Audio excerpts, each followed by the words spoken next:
Salut les tarophiles et bienvenue sur cette nouvelle vidéo. Aujourd'hui nous allons voir, toujours dans notre étude comparative des arcanes majeures du tarot de Marseille dans leur polarité négative-positive, la carte du diable.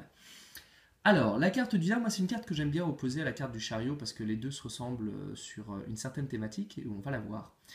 Le personnage du diable, qu'est-ce que c'est? C'est un personnage qui se tient debout alors qu'il est assez petit sur un piédestal pour être vu, avec une main en l'air, une épée dans l'autre, il louche, il tire la langue, il est laid, il a des seins, il a des attributs masculins accessoirement, et il tient attaché deux petits diablotins à des cordes au niveau du cou, rattachés au piédestal, avec vraisemblablement également des mains dans le dos attachées à nouveau. Ce que nous avons là dans cette thématique, c'est l'idée du coup, puisque c'est le diable qui nous intéresse, puisque la carte est à son nom, nous allons le regarder lui, et lui ce que nous voyons c'est que c'est quelqu'un qui n'avait rien pour réussir.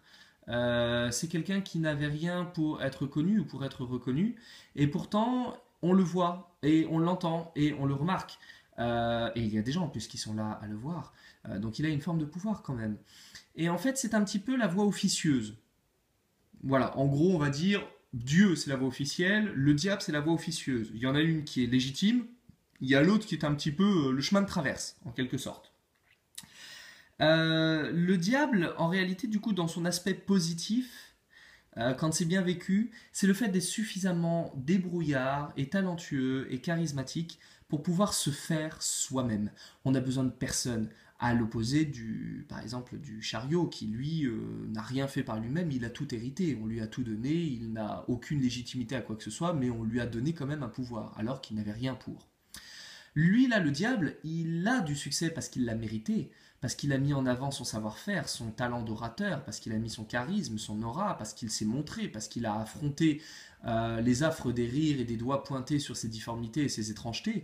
Et ce qui fait qu'aujourd'hui, voilà, c'est un personnage qui n'est pas passé par la voie royale, qui n'est pas passé par la voie officielle que les autres ont pu emprunter, mais qui a réussi à se faire quand même, il a réussi à se faire lui-même, il s'est construit lui-même.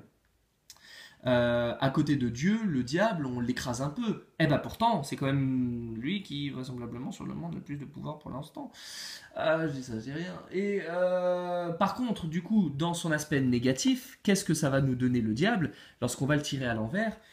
Puisqu'on n'a pas eu les moyens, puisqu'on ne nous a pas donné la possibilité, l'argent, les portes ouvertes, les bonnes relations, on va aller les extraire de force. On va aller soutirer de l'argent aux autres. On va devenir un usurier, on va devenir un mauvais mécène, on va devenir un usurpateur d'identité, puisqu'on va prendre l'identité des autres pour pouvoir avoir des biens substantiels découlant de ça. Donc l'idée c'est que on va voler aux autres puisque les autres ne nous donnent pas. Dans le chariot, on avait vu que c'était voilà, c'est un personnage qui lui a hérité, il ne l'a pas mérité, mais il a eu. Voilà, et dans son aspect négatif, il n'en fait pas grand-chose, c'est juste une tête vide. Là, le diable, dans son aspect positif, il saura se faire lui-même avec ses propres moyens. Dans l'aspect négatif, c'est la fin justifie les moyens, quel que soit le moyen. Même le moyen le plus fallacieux, même le moyen le plus pervers, même le moyen le moins honnête et le moins orthodoxe, est toujours un bon moyen pour arriver à cette finalité. Donc voilà pour l'aspect négatif et positif, évidemment, du diable, en fonction de cette thématique-là, mais vous pouvez bien entendu trouver beaucoup d'autres thématiques encore. Voilà, moi je vous donne rendez-vous pour une prochaine vidéo et la suite de notre étude.